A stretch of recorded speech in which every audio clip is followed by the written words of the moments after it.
Hi again. In this Freedom Whence, John Wesley Bready, this is part 3, beginning here, page 223 of the book, and it is entitled An Era of Epic Reforms.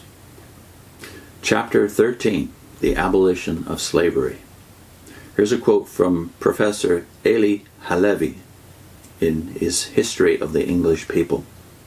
Halevy says, "But to understand the delight with which the emancipation of the Negroes was greeted, the rejoicings which took place on a large scale throughout the entire country, we must remember that the abolitionist campaign had been first and foremost a Christian movement.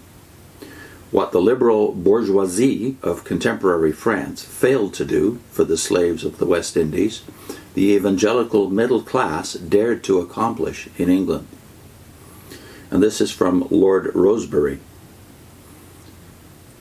in John Harris's A Century of Emancipation.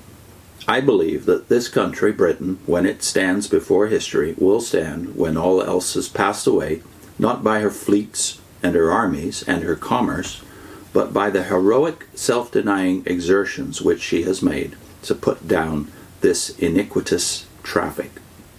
Speaking, of course, of the traffic in slaves, which had to be put down before the abolition of slavery itself.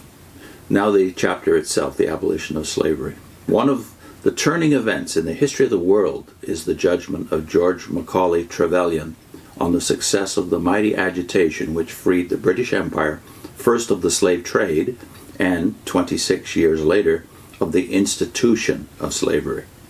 Pondering the centrality of that immortal achievement, Trevelyan avers, quote, "It was only just in time. If slavery had not been abolished before the great commercial exploitation of the tropics began, Africa would have been turned by the world's capitalists into a slave farm so enormous that it must have eventually corrupted and destroyed Europe herself, as surely as the world conquest under the conditions of slavery destroyed the Roman Empire." End of quote.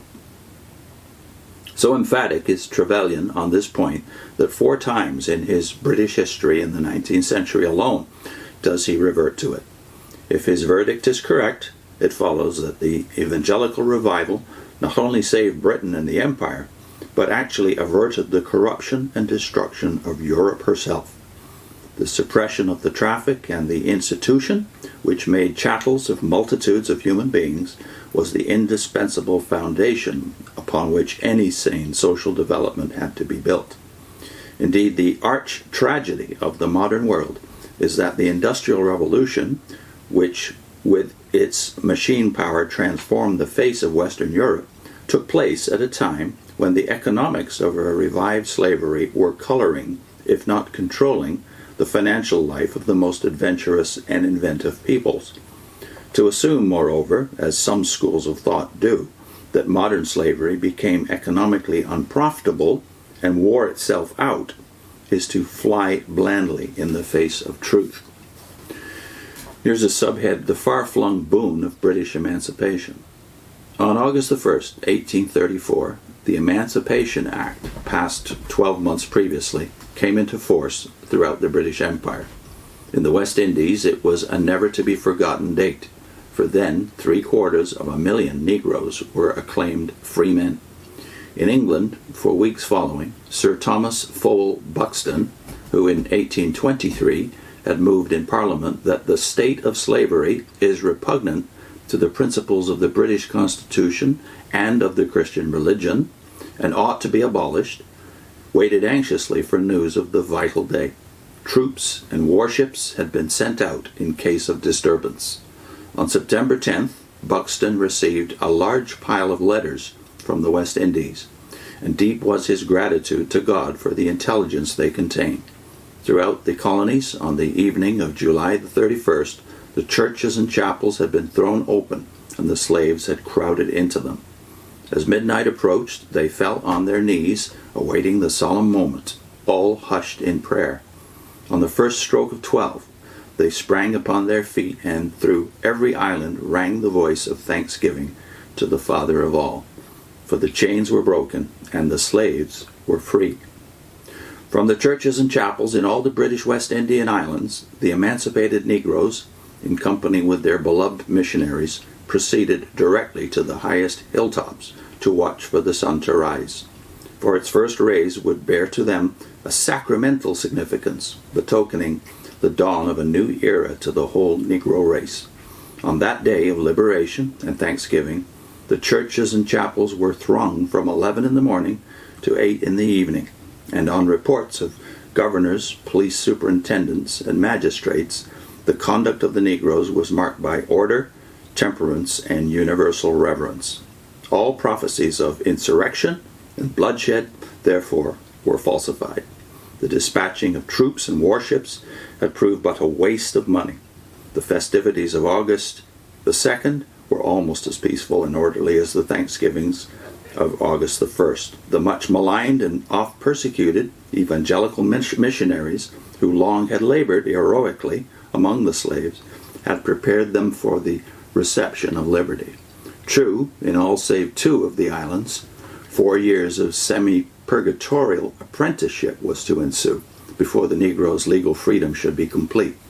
But the patience and fortitude of the Negroes, under cruel and callous provocation from many of their ex-owners, is a high tribute both to the potential qualities of their race and to the Christian principles which had been engendered in their souls.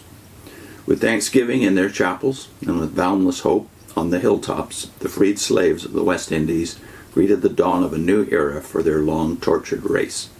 But far overseas, in the jungles of unexplored Africa, the darkness comprehended not the light which had dawned.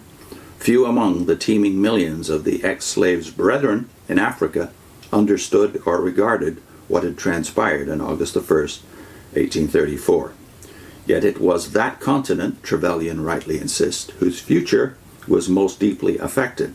Before its exploitation by Europe had well begun, it had been decided by the most powerful of its future masters that slavery should not be the relation of the black man to the white. By one of the most disinterested acts in all history, the British people, through its Parliament, cheerfully paid £20 million in advance to the West Indian planters to secure freedom for British slaves. I put in a link to a video we did about the deplorable fact that the Watchtower manages to ignore all of this fairly recent history that's happened in the last 200 years. We did a video on that called Wilberforce, Wheat and Weeds. I'll put the link into that.